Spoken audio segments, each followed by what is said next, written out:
আপনাদের স্বাগত জানাচ্ছি আরও একটি ভিডিওতে। আজকে লাওস দেশে আমার শেষ দিন। আমি লাওসের ভিয়েন্তিয়ানে শহরে এসেছিলাম, সেটা আপনাদের একটা ভিডিওতে দেখিয়েছিলাম। কিন্তু এই দেশটায় নয়, এই শহরটায়, মানে এই রাজধানী শহরটায় খুব একটা বেশি ভিডিও বানানো হয়নি। এখানে দেখার মতো আর দেখানোর মতো খুব বেশি কিছু নেই।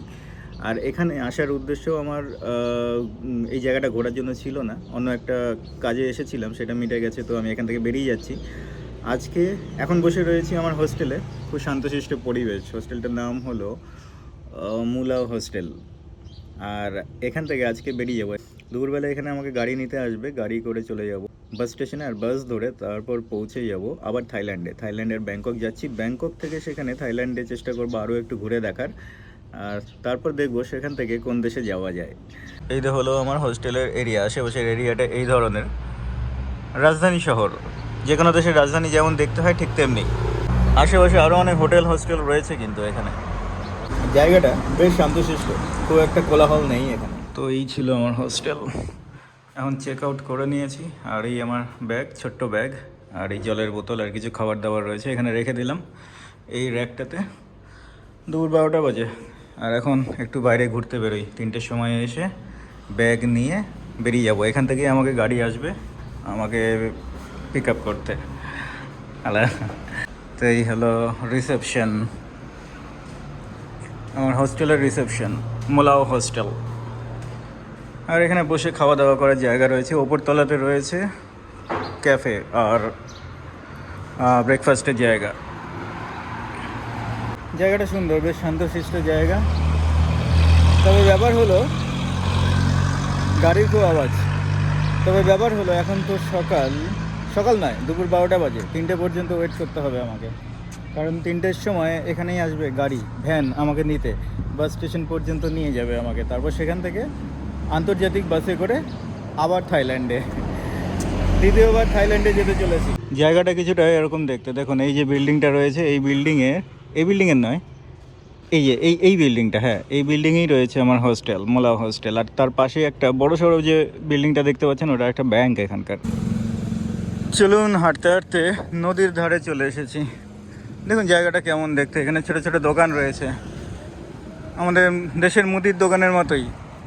চিপস, বিস্কুট, কেক এইসব পাওয়া যায়। আর এখানে ছোট্ট একটি রেস্টুরেন্ট রয়েছে, লোকাল খাবার পাওয়া যাবে। পাপায়া স্যালাড পাওয়া যাবে, আর ফ্রাইড রাইস, নুডলস, এগুলোই বেশি পাওয়া যায়। তবে জায়গাটা কিন্তু একদমই ফাঁকা, খালি। দুপুর 12টা বাজে, কিন্তু হই হুল্লোড় নেই এখানে। আর অধিকাংশ দোকানই আমি দেখছি বন্ধ পড়ে রয়েছে, জানি না কেন বন্ধ রয়েছে। ও আজকে আবার রবিবার বলেই সম্ভবত অধিকাংশ দোকানপাট বন্ধ এখানে, তাই এত খালি।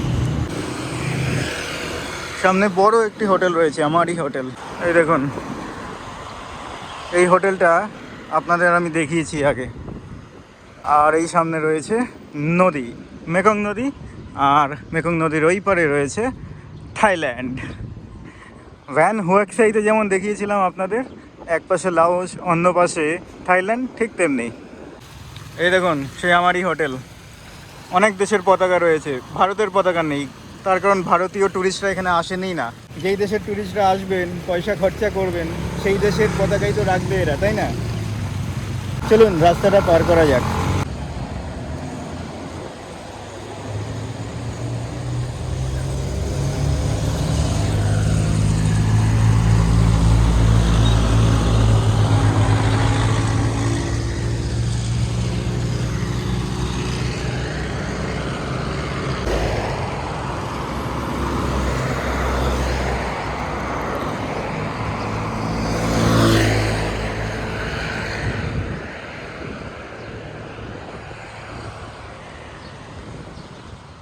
এখানে একটা ছোট্ট ট্রাফিক কন্ট্রোলের অফিস দেখতে পাচ্ছি, কিন্তু ট্রাফিক পুলিশ নেই। রাস্তাটা পার করে চলে এলাম এদিকটায়, আর সামনেই রয়েছে নদী, মেকং নদী। তবে নদী শুকিয়ে গেছে, নদীতে বেশি জল নেই, এখন তো চড়া পড়ে গেছে। আর এখানে এই জায়গাটাতে অনেক গাছপালা দেখতে পাচ্ছি, জঙ্গল দেখতে পাচ্ছি। যাই হোক, ওই দূরে নদী দেখা যাচ্ছে, আর নদীর ওই পাটটাতে হলো থাইল্যান্ডের নংখাই শহর। দেখে নিন জায়গাটা, আমি জুম করে দেখিয়ে দিচ্ছি আপনাদের।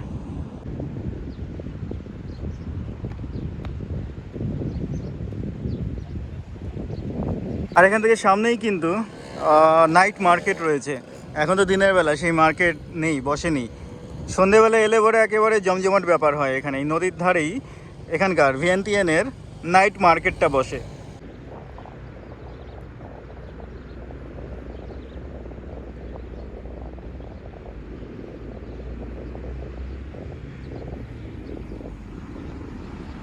চলুন হোটেলের দিকে ফেরা যাক। এখানে দেখানোর মতো বেশি কিছু নেই। এই দেখুন গাড়িও চলে এসছে আমাকে বাস টার্মিনাস পর্যন্ত নেওয়ার জন্য। উঠে পড়ি।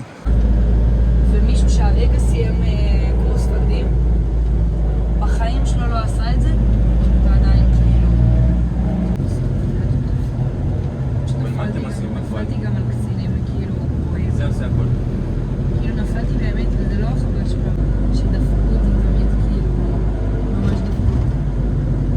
היה לי שבוע כאילו, באמת, אנשים הרבה פעמים צוחקים על זה, מדברים על זה שכאילו אין בן אדם עם יותר נאחס בשירות שלו ממני, כשמדברים על אלה של החיילים האלה שתופלים בין הכיסאות, ואני כאילו, ממש. אכלתי כאפות בשירות פעם אחרי פעם. এই হলো বাস টার্মিনাস, এখান থেকেই বাস ধরতে হবে। আর এই ভ্যানটা করে আমি এলাম হোটেল থেকে, মানে হোস্টেল থেকে। আর এখানেই কোথাও পাবো বাস, এই টার্মিনাস থেকেই। ও ওকে, থ্যাংক ইউ।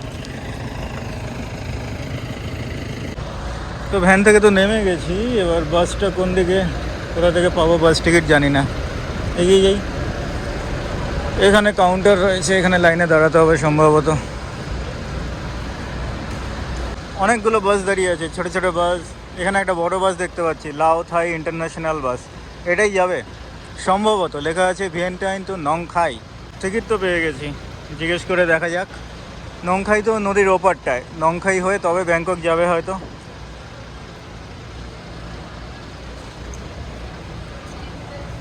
এই ছোটো ছোটো বাসগুলো তো যাবে না, দেখেই বোঝা যাচ্ছে। এই বাসটাই যাবে। তো দেরি না করে বাসে উঠে পড়ি আর পৌঁছে যাই থাইল্যান্ড বর্ডারে।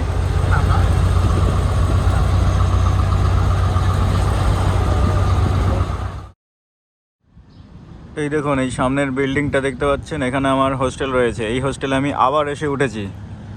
কালকে একটা সমস্যা হয়ে গেছে, এই এরিয়াটায় রয়েছি এখন। আগের দিন অন্য এইদিকে পাশের দিকে, এদিক থেকে এই পাশে একটা রাস্তা রয়েছে, ওই রাস্তায় একটা হোস্টেলে ছিলাম। আমি শুধু হোস্টেল হপিংই করে যাচ্ছি। এখানেও একটা হোস্টেল দেখতে পাচ্ছি। এখানে প্রচুর ক্যাফে, রেস্টুরেন্ট, হোটেল, হোস্টেল প্রচুর রয়েছে। জায়গাটা কিন্তু টুরিস্টে ভরা একেবারে। এই দেখুন, ক্রিসমাস ট্রি বানিয়েছে বিয়ারের বোতল দিয়ে, কার্লসবার্গের বোতল।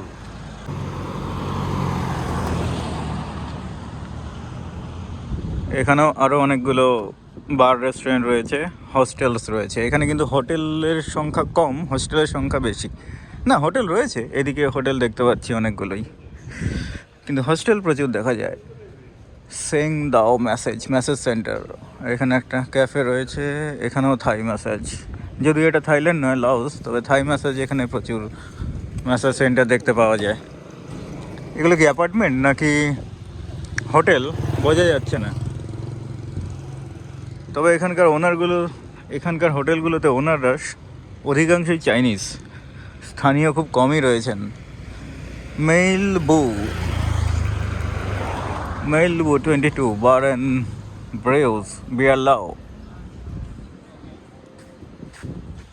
বিয়ার লাও এখানকার একমাত্র এবং খুব নামি দামি বিয়ারের কোম্পানি। আর এখানে রয়েছে নেকেড এক্সপ্রেসো। এই নেকেড কেন, এক্সপ্রেসোটা জানি না। নেকেড হয়ে যেতে হবে নাকি এখানে এক্সপ্রেসো খেতে হলে? কী সব নাম। তো যাই হোক, আমি কিন্তু লাওসে রয়েছি, লাওসের রাজধানী ভিয়েন্তিয়ানে রয়েছি। এবার ব্যাপার হলো কেন রয়েছি। কালকে আমি তো হোটেল থেকে চেক আউট করে বেরিয়ে গিয়েছিলাম, গাড়িতে উঠে চলে গিয়েছিলাম থাইল্যান্ড বর্ডার। আমার তো ভিসা শেষ হয়ে যাচ্ছিল কালকে, মানে শেষ হয়ে গেছিলো, কালকেই লাস্ট ডেট ছিল। তো আমি চলে গিয়েছিলাম থাইল্যান্ড বর্ডারে বাসে করে থাইল্যান্ড যাব বলে, ব্যাংকক যাব বলে। তাহলে আমি কেন আজকে আবার লাওসের ভিয়েন্তিয়ানে রয়েছি, এটা একটা বড় প্রশ্ন। সেটা বলছি আপনাদের, একটা বড় সমস্যা হয়ে গেছে। আর আপনারা যাতে বিদেশে এসে এই সমস্যায় না পড়েন সেই জন্যই এই ভিডিওটা বানানো। ওখানে একটা হোস্টেল দেখতে পাচ্ছি, ড্রিম হোস্টেল। প্রচুর হোস্টেল রয়েছে। এখানে একটা সুপার মার্ট, কোকক মার্ট, এই কোকক মার্ট খুব চলে এখানে। এখানে আসবো, এখানে এসে কিছু কেনাকাটি করব একটু বাদে, পরে এসে। এখানে দেখুন ঠাকুরের মন্দির আমাদের মতোই হয়। আর এখানে ঠাকুরের মন্দিরে ভোগ দেওয়া হয়েছে সম্ভবত চালের। এখানেও রয়েছে মন্দির, এখানকার লাওসিয়ান ঠাকুর। আর ঠাকুরকে ভোগ দেওয়া হয়েছে এখানে দেখুন, চালের ভোগ। এই লাওসের ঠাকুর এরকম দেখতে হয়। আর এই মূর্তিটা দেখুন, শ্রীকৃষ্ণ কালিয়া দমন করেছিল যে, তো কালিয়া যেমন দেখতে ছিল ঠিক তেমনি। এর মাথার উপর একটা শ্রীকৃষ্ণের মূর্তি থাকলে বেশ ভালো জমতো। তবে এটা অন্য কোনো ঠাকুর হবে হয়তো, বা রাক্ষস হবে হয়তো এখানকার। আমাদের মতোই, আমাদের রামায়ণ মহাভারতের মতোই এখানেও অনেক গল্প রয়েছে। গল্প বলবো না, গল্পগুজব বলাটা ঠিক হবে না, তার কারণ আমাদের এগুলো পৌরাণিক কাহিনী। তো এই সাউথ ইস্ট এশিয়ান দেশগুলোতেও কিন্তু রামায়ণ মহাভারতের মতো অনেক এরকম গল্প রয়েছে, এখানে মানা হয়। এবং ভারতীয় দেবদেবীদেরও পূজা অর্চনা করা হয়। সবচেয়ে বেশি গণেশ ঠাকুরের পূজা হতে আমি দেখেছি, থাইল্যান্ডে তো প্রচুর দেখেছি, আর ইন্দোনেশিয়াতে গেলেও দেখা যায়। এখানে বড় গাড়ি চলে না, শুধু ছোট ছোট গাড়িগুলো চলে। ভিয়েন্তিয়ানে গার্ডেন ভিলা হোটেল, এখানে একটা হোটেল রয়েছে। আর এখানে কি লেখা রয়েছে লাওসিয়ান ভাষায় বুঝে পাচ্ছি না। হোটেল রয়েছে, রেস্টুরেন্ট রয়েছে। আর সামনে এটিএম। আপনাদের লাওসের আগের ভিডিওতে দেখিয়েছিলাম লাওসের এটিএমগুলো কেমন হয়। রাস্তার ধারে এরকম খোলা এটিএম থাকে, এই ধরনের এটিএমগুলো থাকে। আমাকে মনে হয় আজকে আবার টাকা তুলতে হবে, টাকা নেই আমার কাছে, আর টাকা শেষ। এখানে একটা বড় হোটেল রয়েছে, নামি দামি হোটেল। অনেক টাকা খরচা হবে এখানে থাকতে হলে। Capital residence, TOL। এটা আবার কেমন টল, কেমন ক্যাপিটাল। এখানে বাইকের গ্যারেজ একটা দেখতে পাচ্ছি, বাইক আর গাড়ি সারানোর গ্যারেজ।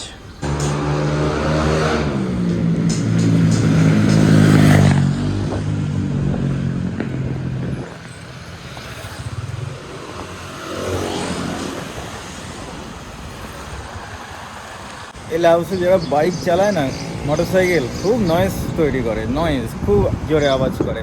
এখানে একটা লোকাল স্ট্রিট ফুড দেখি তো কী পাওয়া যায়। কী আর পাওয়া যাবে নতুন কিছু, থাইল্যান্ডে যা পাওয়া যেত ঠিক তেমনি।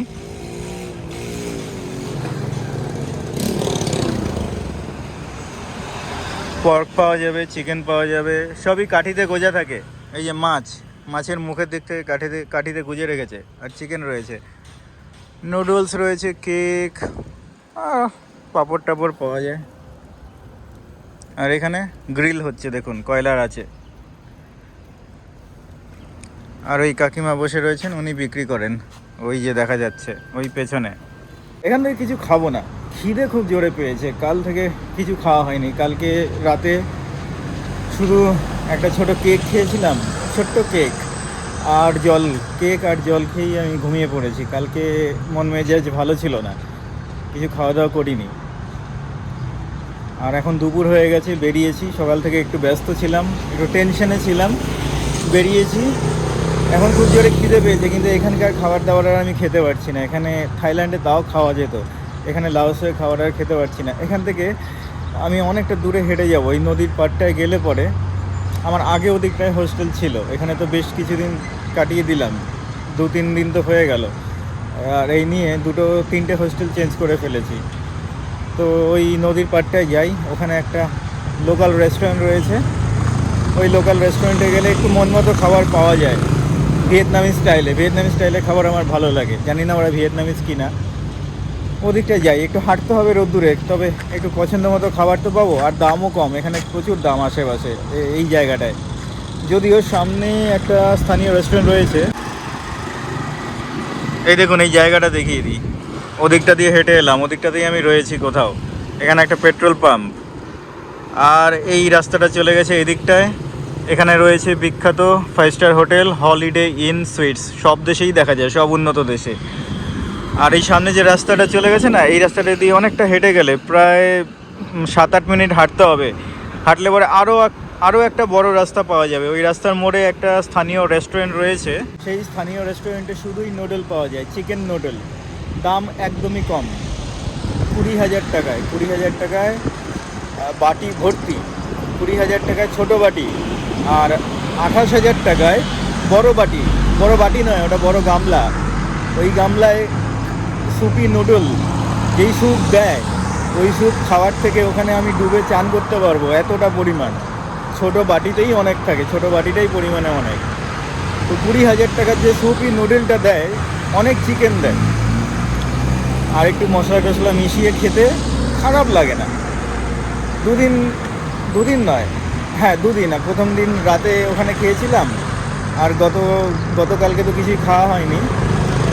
গতকালকে রাতে কিছু খাওয়া হয়নি, তবে দিনের বেলায় খেয়েছিলাম ওখান থেকে দুপুরবেলায় গিয়ে। 20,000 টাকা একদমই সস্তা, তবে স্থানীয় খাবার দাবার আর ভালো লাগছে না। এখান থেকে একটু এগিয়ে গেলে, এই রাস্তা দিয়ে এগিয়ে গেলে ফ্রাইড রাইস পাবো, ভালো বানায় ভিয়েতনামি স্টাইলে। চলুন ওদিকটায় যাওয়া যাক। এই দেখুন, হলিডে ইন সুইটস। আমি এগিয়ে যাবো এদিকটায়, আমার ওদিকটায় আমার যাবার নেই, এদিকটায় এগিয়ে যাই। জায়গাটা দেখুন কত সুন্দর, ভালোই লাগছে, খারাপ নয়। শহর একটা বড় সড়ো শহর, আর রাজধানী, যে কোনো দেশের রাজধানী যেমন দেখতে হয় ঠিক তেমনি। এদিকটায় বেশি লোকজন দেখা যাচ্ছে না দুপুরবেলায়। যেই হেঁটে যাই, এখানে আবার কিসের বিল্ডিং রয়েছে কে জানে, সরকারি দপ্তর বলে মনে হচ্ছে। আর ওদিকটা একটা ব্যাংক রয়েছে, আমি আপনাদের আগের ভিডিওতেই দেখিয়েছিলাম এই বড় নীল রঙের বিল্ডিংটা। এই যে আগের ভিডিওতে আমি দেখিয়েছিলাম, আমি আগে আপনাদের এই বিল্ডিংটা দেখিয়েছিলাম গতকালকে। এই ব্যাংক, এই নীল রঙের যে বিল্ডিংটা রয়েছে না, এটা একটা ব্যাংক। এই ব্যাংকের পাশেই একটা হোস্টেলে আমি এক রাত কাটিয়েছিলাম।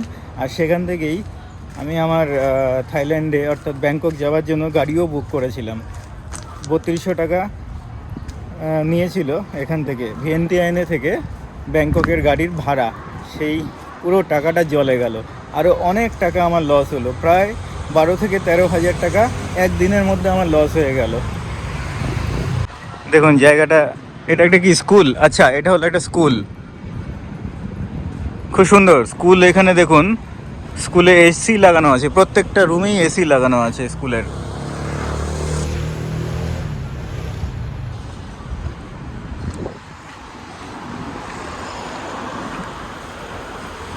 এই স্কুলে বাচ্চাদের পড়ানোর জন্য অনেক টাকা লাগে হয়তো। স্কুলের পাশেই পার্কিং, এখান দিয়েই হেঁটে চলেছি। এখান দিয়েই হেঁটে তারপর এই রাস্তাটা আমাকে আবার পার করতে হবে, ওদিকটাই যাব। নদী সামনেই রয়েছে, আপনাদের দেখিয়েছিলাম এই এরিয়াটা আগে। এই যে চলে এলাম ব্যাংকের বিল্ডিংটার সামনে, নীল রঙের। এর পাশেই তো ছিলাম কালকে এক রাত। LDB bank. LDB full form কি? লাওস ডেভেলপমেন্ট ব্যাংক, এমন কিছু হবে হয়তো। সিগন্যালটা কি খোলা আছে না বন্ধ আছে জানি না। ওই যে আমার আগের দিনের হোস্টেলটা ওদিকটাই, ব্যাংকের পাশের বাড়িটাতেই আমার হোস্টেল ছিল।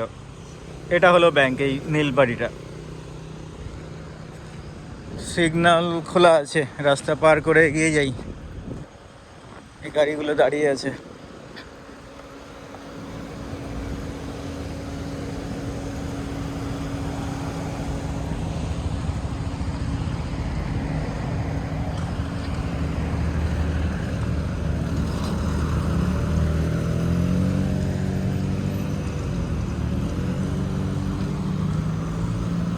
এদিকটা দিয়ে যাব, হ্যাঁ এদিকটা দিয়েই যাই।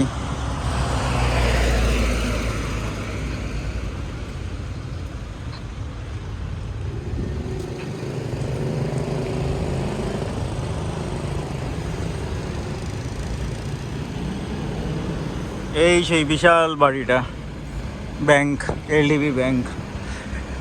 এখান দিয়ে সামনে এগিয়ে গেলে আবার ডান দিকে যেতে হবে, তবে সেই হোটেলটা পাবো যেখানে আগের দিন খেয়েছিলাম প্রথম দিন। সেই ভিডিও দেখানো হয়নি, খুব ভালো খাবার দেয় আর দামও কম। যদিও 20,000 নয়, তবে 35,000 টাকা, দাম কমই। 30,000 টাকা ফ্রাইড রাইস পাওয়া যায় এখানে। অন্যান্য জায়গায় 50,000 60,000 টাকা করে নেয়। এই আশেপাশেই শহরে, এই যেখানে যাচ্ছি এখানে 35,000 টাকা মাত্র। আর তার সাথে ড্রিঙ্ক নিয়ে নেবো, 50,000 টাকার মধ্যে খাওয়া দাওয়া হয়ে যাবে। ভারতীয় টাকায় কত হবে? 200 টাকা তাও পড়ে যাচ্ছে।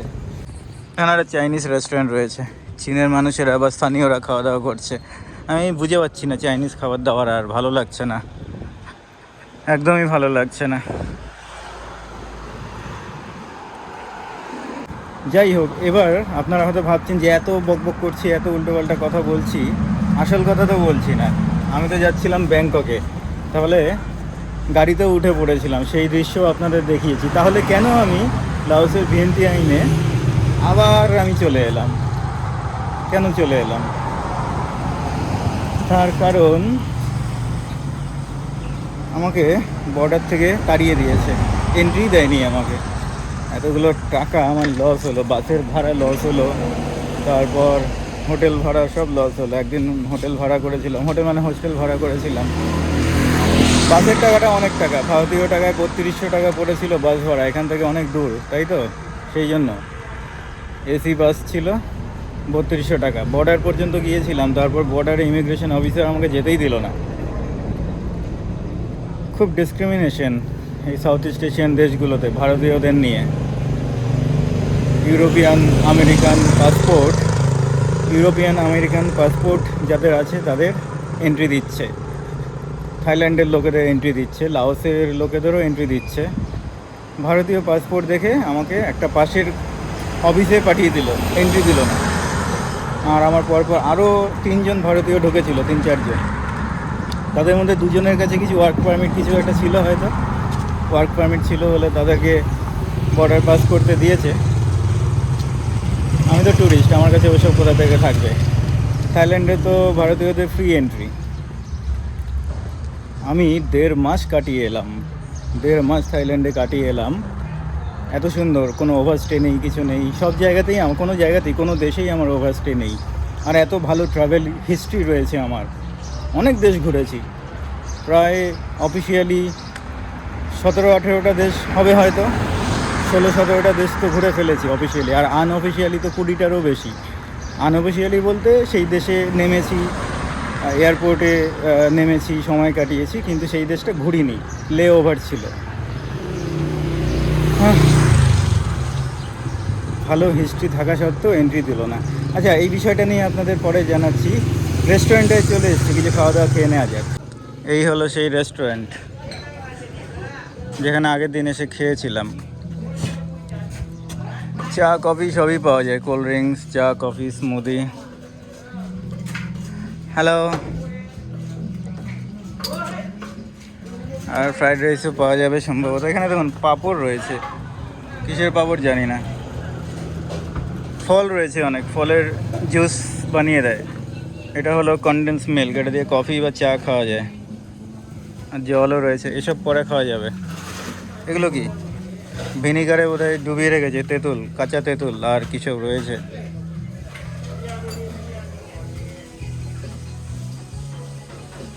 আর এখানে রয়েছে এখানকার স্থানীয় পটেটো চিপস বা ফ্রেঞ্চ ফ্রাই। আর এখানে হয়তো পাপায়া স্যালাড তৈরি করে, খুব ঝাল দেয়। দেখুন শুকনো লঙ্কা এখানে তৈরি হচ্ছে স্যালাড।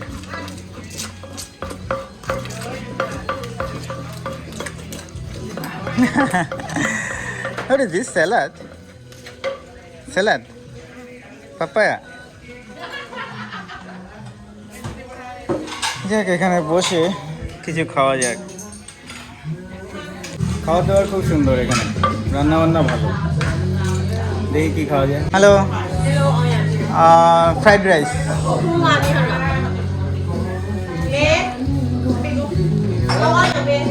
ফ্রাইড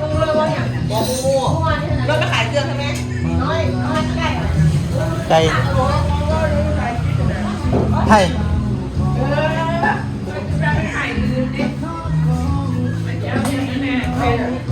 এখানে আমার ভাষা বোঝানো খুব মুশকিল, দেখি বোঝানোর চেষ্টা করি। Hello, fried rice. কাই chicken fried rice Rice kebab. ইয়া আগের দিন যেটা খেয়েছিলাম ছবি তুলে রেখেছিলাম, সেই ছবি দেখিয়ে বুঝিয়ে দিলাম। চিকেন ফ্রাইড রাইস, এখানে চিকেনকে বলে কাই। কাই বললে বুঝে যায়, চিকেনও বললে বোঝে সবাই। চিকেন ফ্রাইড রাইসটা খুব সুন্দর তৈরি করে। যাই ভেতরে বসি, খাওয়া দাওয়া করে তারপর বাকি ঘটনা আপনাদের জানাচ্ছি।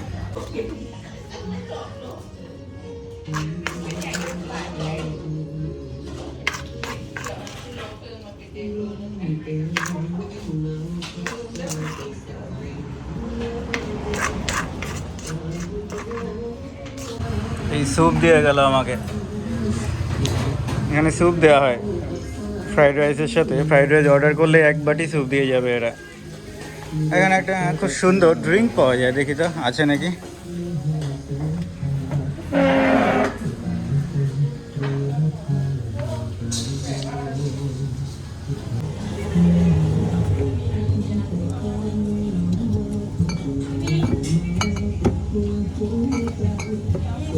এই তো এটা পেয়েছি, এটা হলো তেঁতুলের ড্রিঙ্ক। আর এই গ্লাস রয়েছে, গ্লাসে বরফ রয়েছে, এই বরফের সাথে মিশিয়ে খাওয়া যাবে। থাইল্যান্ড আর লাওস দেশে এইভাবেই খাওয়া হয়, ভিয়েতনামেও তাই। আমাদের দেশের মতো না, আমাদের দেশে বরফ মিশিয়ে লোকে খেতে চায় না, কোনো ড্রিঙ্কই পান করতে চায় না। সাউথ ইস্ট এশিয়ান কান্ট্রিগুলোতে প্রচুর গ্লাসের মধ্যে প্রচুর বরফ ব্যবহার করে, আর তারপর কোল্ড ড্রিঙ্কস মিশিয়ে খায়।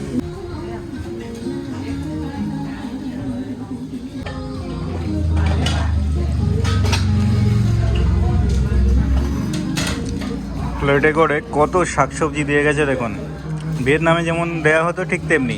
আর এটা আমি এই রেস্টুরেন্টে এসেই দেখছি, পুরো লাওসে কিন্তু এরকম পরিবেশন আগে দেখিনি। আর এই হলো ফ্রাইড রাইস, ফ্রাইড রাইসটা সুন্দর, সার্ভ করার পদ্ধতিটা দারুণ। দেখুন নাসি গোরেংয়ের মতো, ইন্দোনেশিয়ান নাসি গোরেং যেভাবে সার্ভ করা হতো ঠিক তেমনি। উপরে ডিম দেওয়া রয়েছে, আর এখান থেকে এই ধরনের লেটুস পাতা, ধনে পাতা, আরও রয়েছে এখানে মিন্ট অর্থাৎ পুদিনা, আরও লেবু রয়েছে, আরও অনেক কিছু রয়েছে, এগুলো মিশিয়ে নিতে হবে। শাকসবজি খাওয়া ভালো শরীরের পক্ষে, তাই না? আমার তো খুব ভালো লাগে, আমি তো এগুলো কাঁচা কাঁচা খেয়ে নেবো, প্রায় অর্ধেকটা খেয়ে নেবো, পরিমাণে অনেক রয়েছে, এতগুলো খেতে পারবো না।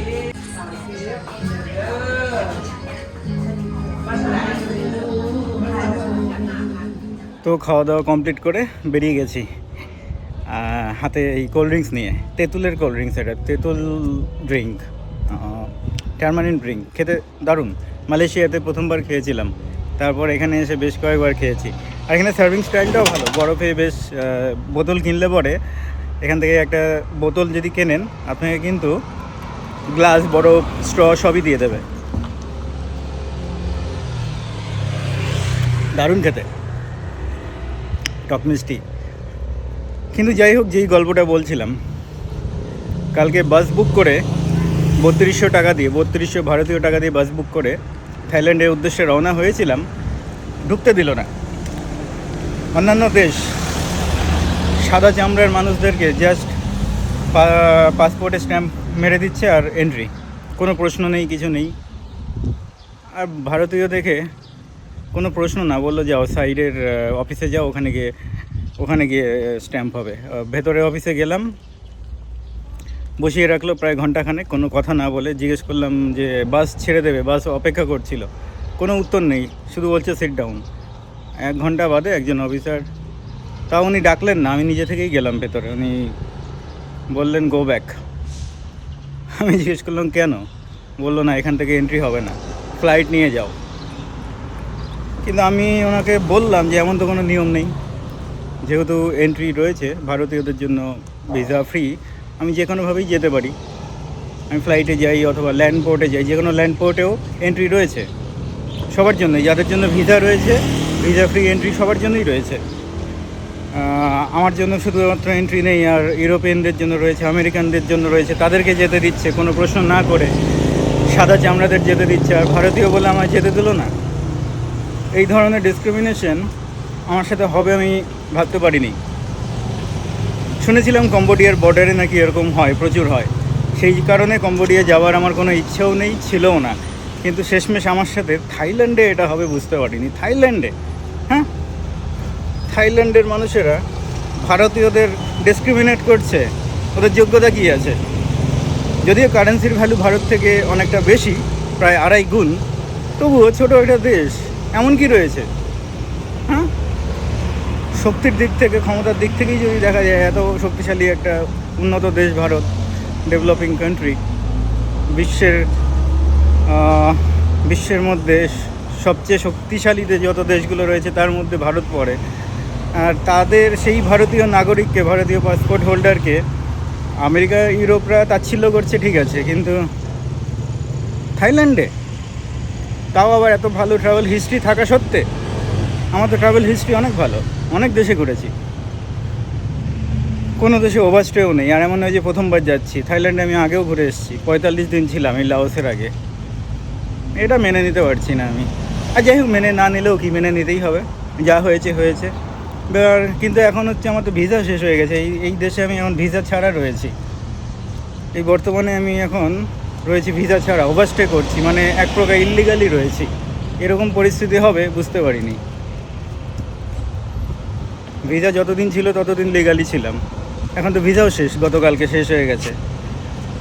এখন যে আমি যে রয়েছি ভিয়েন্তিয়ানে শহরে, এটা তো ইল্লিগালি, টেকনিক্যালি আমাকে ঢুকতে দেয়নি ওদিকে, আর এইদিকে আমার ভিসা শেষ হয়ে গেছে।